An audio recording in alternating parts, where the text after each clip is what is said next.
I spent most of my time building my Sling TSI, cleaning up parts, shooting rivets, tightening bolts, and by far much less time on electricals. But here's the secret. When you're ready to bring that engine to life, the electrical work becomes everything. Welcome back to my channel.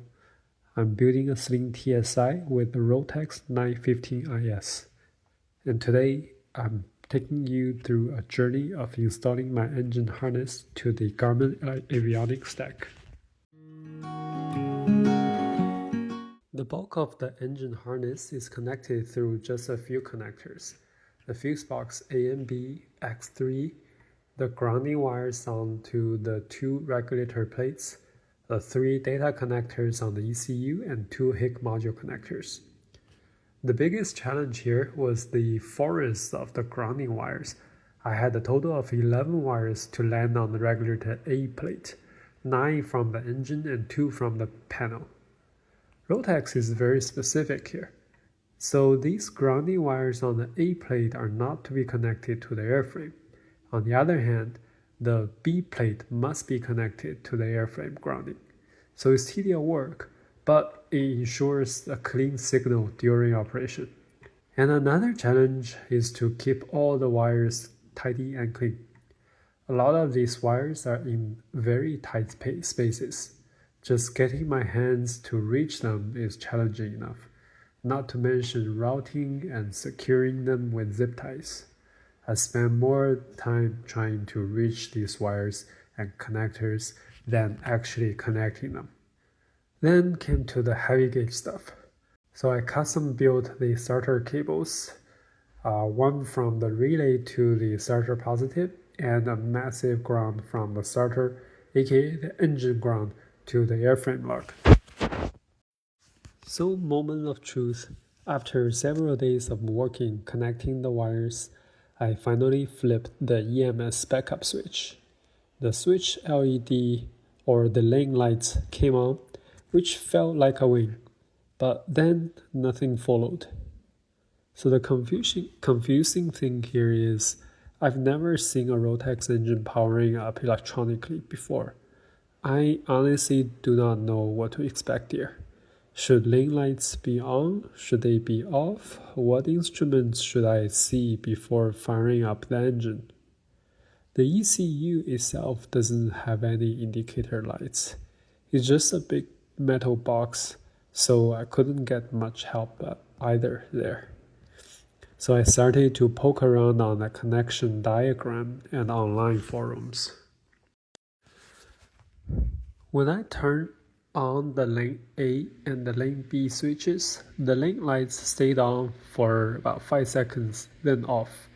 Based on what people describe online, this is the indicator showing that the ECU has passed its own self-check and ready to go.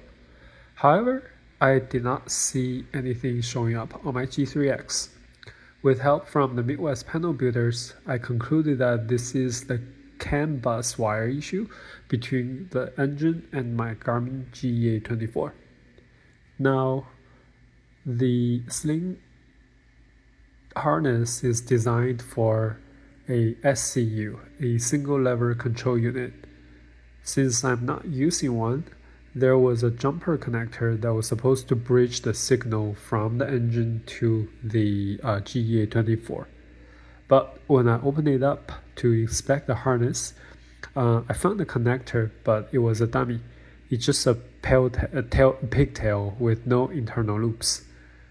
So I had to manually jump a few wires on the connector, which was not difficult.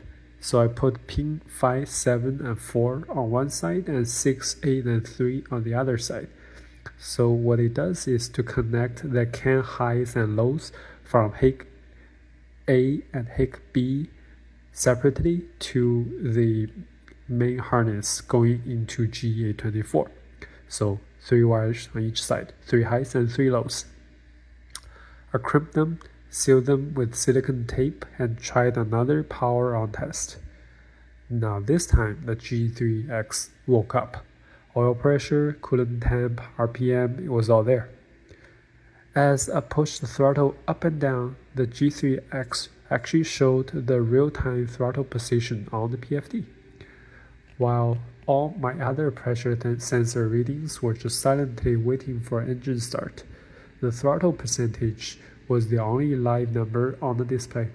I played with moving the throttle for a good 2 minutes, and that was really fun, follow the numbers moving up and down.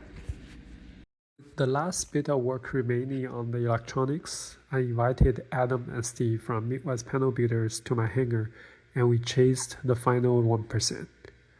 So there are a few things that we finished up while they were there. An amperage was reading backwards because the shunt wires were swapped. Oops. And the fuel pressure sensor had 2 pins flipped in the connector. And my ELT was giving me 6 beeps when I tested. Steve traced it back to a missing G meter wire that hadn't been connected in the harness. But one by one, the errors were disappeared. Adam tested autopilot servos, fuel boost pumps through a web interface, and the ELT single beep, ready to fly. Through this journey, I learned quite a few things on techniques and the process, and actually reading wire diagrams. Troubleshooting isn't about pointing fingers at the manual or the manufacturer. It's about isolation and verification. A simple multimeter and a wiring diagram are your best friends. So the engine isn't running yet.